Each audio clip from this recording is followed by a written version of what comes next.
सभी का हम स्वागत करते हैं और श्री राजवीर सिंह जी, राजनायक जी वो आए जो अमेरिका से आए हैं स्पेशल प्रोग्राम को और अपने समाज के लिए समय देने के लिए तो आए और अब लोगों को संबोधित करें, अपने विचार प्रकट करें। और तालकटोरा स्टेडियम में आए सभी साथियों को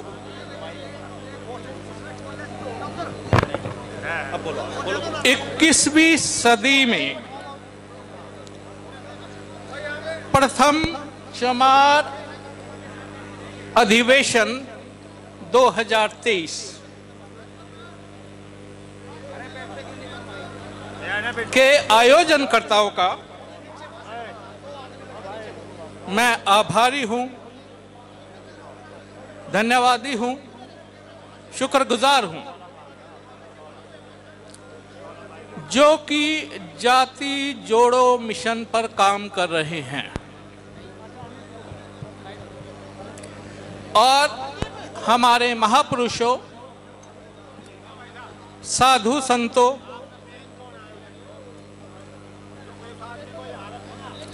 और पूर्वजों के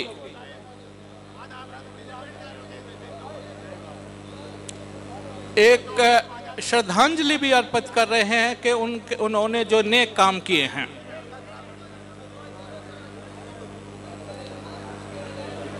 चौदहवीं शताब्दी में पिता के पुत्र रविदास को व्यक्तियों, संस्थाओं और विभिन्न धर्मों को मानने वाले लोगों ने, जिसमें उनके समर्थक भी थे और उनके विरोधी भी थे, अलग अलग नामों से और उपनामों से पुकारा, जिनमें कईयों ने उन्हें संत कहा, कईयों ने गुरु कहा, कईयों ने सदगुरु कहा, कईयों ने शिरोमणि कहा, कईयों ने दार्शनिक कहा, कईयों ने अर्थशास्त्री करी, समाज विज्ञानी कहा, विद्रोही कहा, भगत कहा, कबीरा कहा, श्रमजीवी कहा। जबकि गुरु रविदास ने खुद को कह रविदास खलास चमारा, जो हम शहरी मीत हमारा कहा। खुद को खलास चमार कहकर उन्होंने जो भारत द्राविड़ नस्ल भूमि है,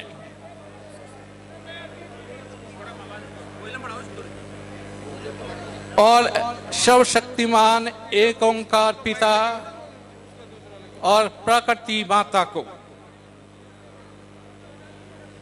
समर्पित किया, और जो भौतिक जन्मदाता है, माता और पिता, उनको स्वीकारा। इसके विपरीत एक जो भारत भूमि पर यूरेशिया से आए आर्य हैं,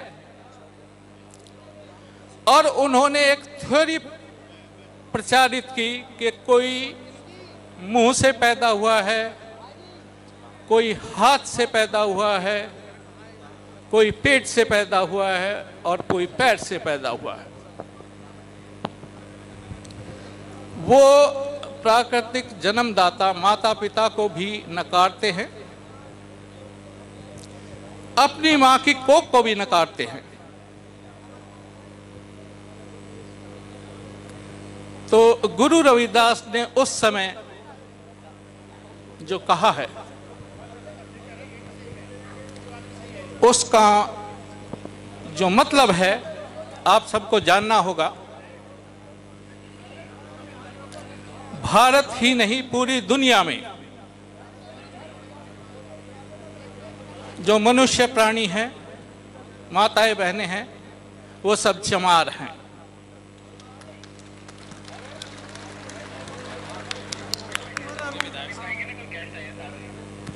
लेकिन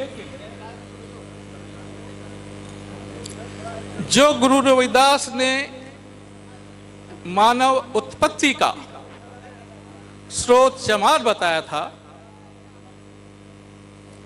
1947 के बाद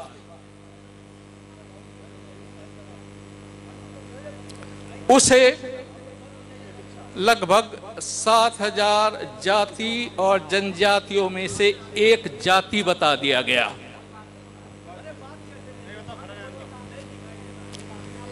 तो आप सभी को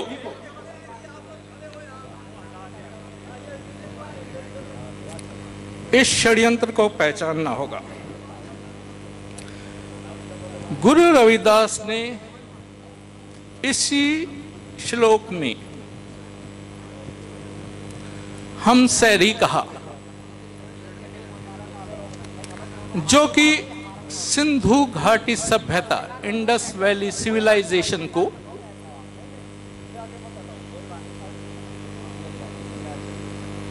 से संबंधित है। और वो ये है कि हम शहरी हर नगर को एक बेहतरीन शहर होना चाहिए, जहां सड़कें अच्छी हो, पानी अच्छे हों, पानी के स्रोत अच्छे हों, स्कूल हो, चिकित्सालय हो, और शहर की तर्ज पर उसका विकास हो, जो हजारों सालों पहले इंडस वैली सिविलाइजेशन में मिला है। ठीक है, ठीक है। गुरु रविदास ने परमेश्वर पिता और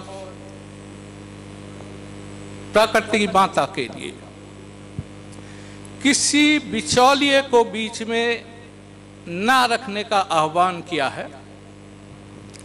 ना किसी पंडित की आवश्यकता है, ना मौलवी की आवश्यकता है। आप सीधा संपर्क बनाइए और उनकी स्तुति कीजिए।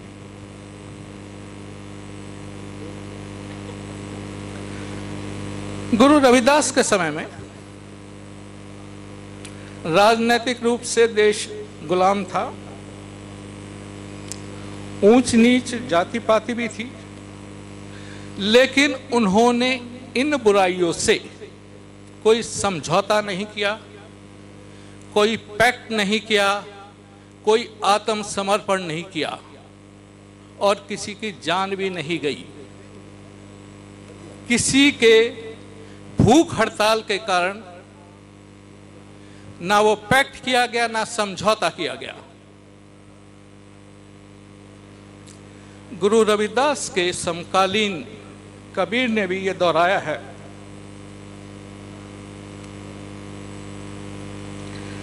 चाम मांस और रक्त से मानव तन का बना आकार, आंख पसारे देख लो सारा जगत चमार।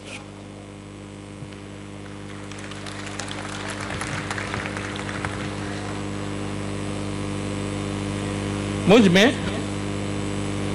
आप में और आप सभी में हमारे पूर्वजों का, हमारे महापुरुषों का अंश है, चाम है, मांस है, रक्त है। तो हमारे अंदर उनका बराबर बल भी है और अकल भी है। और जिसको अपने बल पर भरोसा ना हो, वह भारत के नागालैंड के कोहिमा में जाकर वहां पर राष्ट्रमंडल संग्रहालय में राष्ट्रमंडल युद्ध संग्रहालय में चमार रेजिमेंट की उपलब्धियों का विवरण देख सकते हैं। उसके लिए हमें किसी की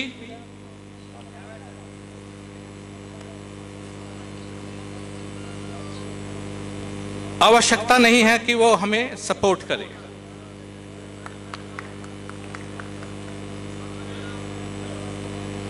एक और तथ्य मैं आपको बताता हूं कि हिंदी में एक शब्द है विजय, VJ। यह ब्रिटिश सरकार ने दिया था विक्ट्री ओवर जापान के लिए, जो कि भारत के अंदर आ गई थी और उसको चमार रेजिमेंट ने खदेड़ा था।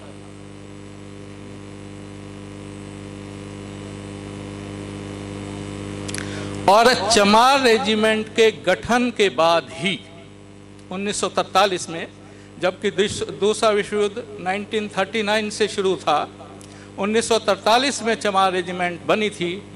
उसी के बाद ब्रिटिश भारतीय सेना रक्षात्मक से आक्रामक हो गई थी, डिफेंसिव से ऑफेंसिव हो गई थी।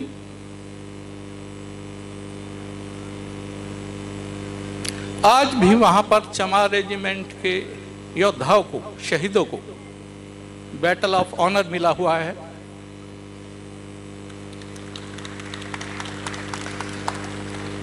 जब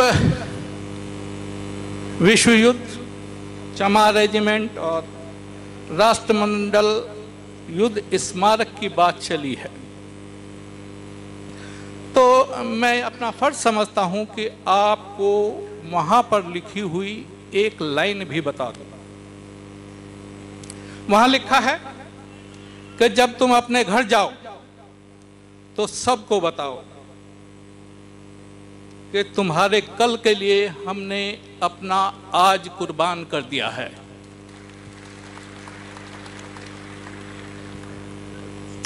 मैं आपसे भी उम्मीद करूंगा कि आप जब यहां से जाए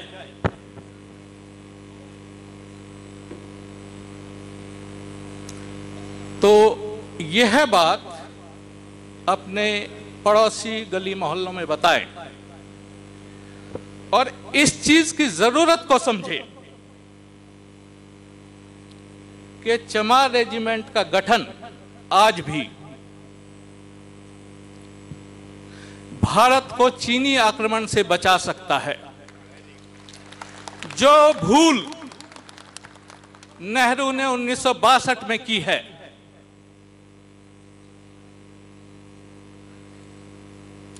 और वर्तमान प्रधानमंत्री उसे दोहराना नहीं चाहेंगे, क्योंकि दिन ब दिन सीमाओं पर आक्रमण हो रहे हैं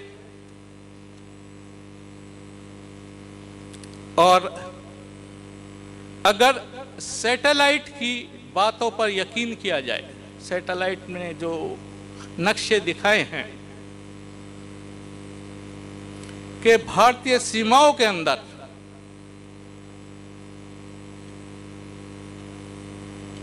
चीनियों ने कुछ कंस्ट्रक्शन भी की है। चमार रेजिमेंट की वहां बैरक बनाई है और उन्हें इस काबिल बनाइए कि वो मुंह तोड़ जवाब दे सके।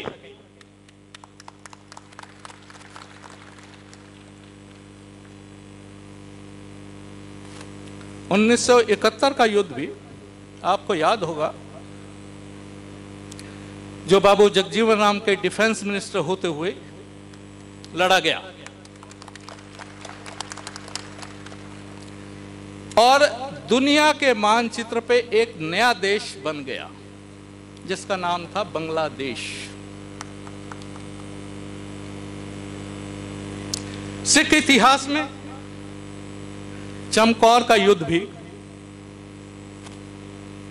खलास चमारों की बहादुर भूमिका बताता है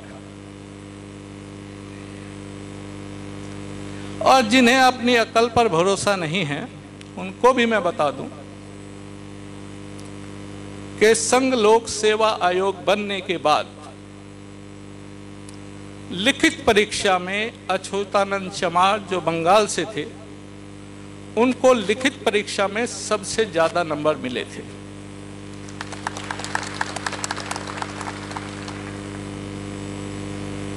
वो एक अलग बात है कि साक्षात्कार में जो नंबर मिले उन्हें कम मिले, और वो जो एक तरीका है कि साक्षात्कार में इनको पिछाड़ दो, वो आज भी आप खूब सुन रहे होंगे आजकल भी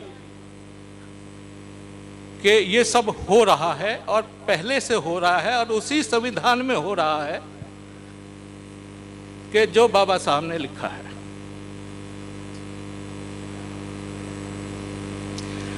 और इससे भी बढ़कर एक समय ऐसा आया कि चमार शब्द को डेरोगेटरी या अपमानजनक बताकर उस पर प्रतिबंध लगा दिया गया था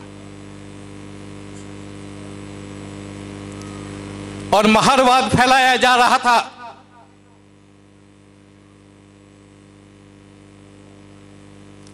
वो तो आप सब की मेहनत है, हमारे पूर्वजों की मेहनत है, हमारे नेताओं की मेहनत है कि चमार शब्द आज दोबारा से स्थापित हो गया है। और यह सम्मेलन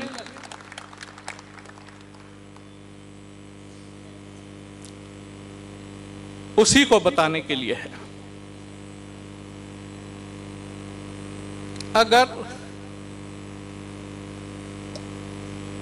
स्वतंत्रता से पहले की बात करें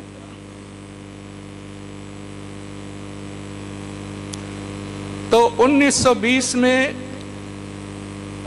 जॉर्ज डब्ल्यू ब्रिग्स ने एक किताब लिखी थी, द चमार्स रिलीजन ऑफ इंडिया। उन्होंने अपने उस किताब में चमार को धर्म बताया था। उनके जन्म के, उनके शादी विवाह के और उनके मृत्यु पर अलग तरह के आयोजन होते थे। उसी आधार पर चमारों को 1932 के कम्युनल अवार्ड में सेपरेट इलेक्टोरेट और डबल वोटिंग मिला था,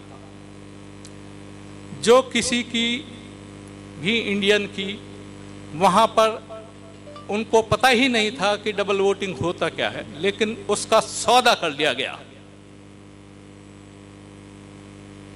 5 दिन में सौदा कर लिया गया। 50 बार गए हैं वहां जेल के अंदर।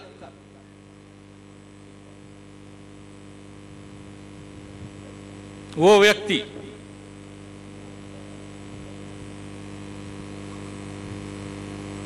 तो आपके अधिकारों को सौदा करने का क्या आप उसे अधिकार दोगे किसी को भी?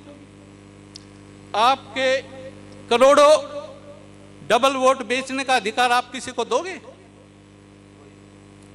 कौन से कॉन्स्टिट्यूशन और कौन से कानून में यह अधिकार, मेरा अधिकार किसी और को मिल सकता है? पहले आप इस चीज का डिसाइड कीजिए, फिर आगे की बात करिए, क्योंकि ये एक ऐसा विषय है कि जिसे पूरा समाज, पूरा चमार समाज जो पैदा ही चाम, मांस और रक्त से हुए हैं, जो लगभग 95-96% है, वो उसकी वजह से सजा भोग रहा है और उनकी सभ्यता, उनकी संस्कृति को नष्ट किया जा रहा है।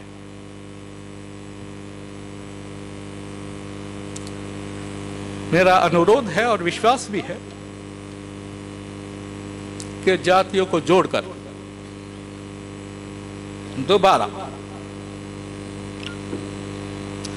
गुरु रविदास के बताए मार्ग बेगमपुरा स्वराज पर आप काम करेंगे।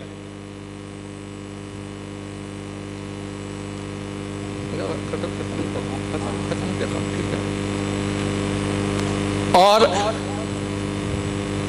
जिसमें किसी को कोई दुख ना हो और सबके लिए बराबर के अधिकार हो,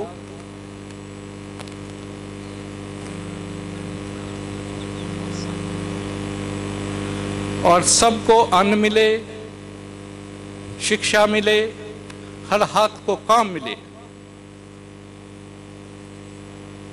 क्योंकि गुरु रविदास ने बताया है कि श्रम करके खाइए जो लोग पार बसाए। वो कटोरा लेके मांगने वालों के धर्म में नहीं विश्वास करते थे, वो श्रम में विश्वास करते थे और श्रम द्वारा आजीविका चलाने में विश्वास करते थे।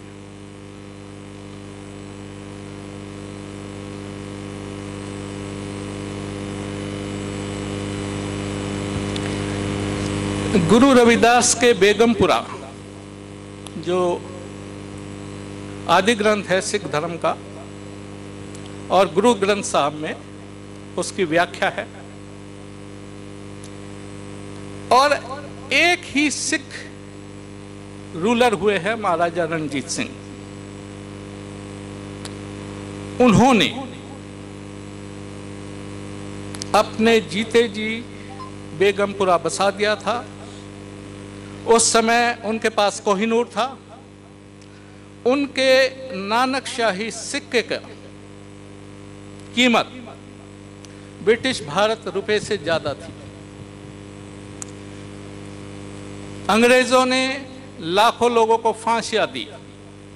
महाराजा रणजीत सिंह के समय में किसी को फांसी नहीं लगी, सब खुशहाल थे।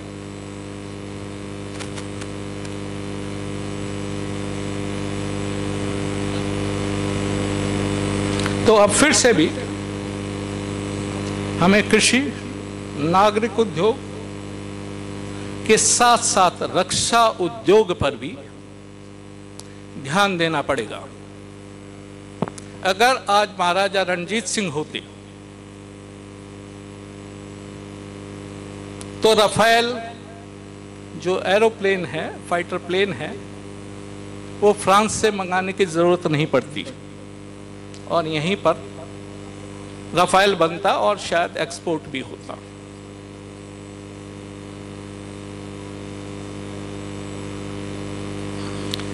गुरु रविदास के ऊपर कई विदेशियों ने भी काम किया है, जिसमें पीटर फ्राइडलैंडर है लंदन के से, डेविड लॉरेंजन है मैक्सिको के, और गेल अम्वेट है यूएसए की, जिन्होंने उनके बेगमपुरा शहर और उनकी जीवनी पर काम किया है। और भारत में भी कई लोगों ने उस पर काम किया है।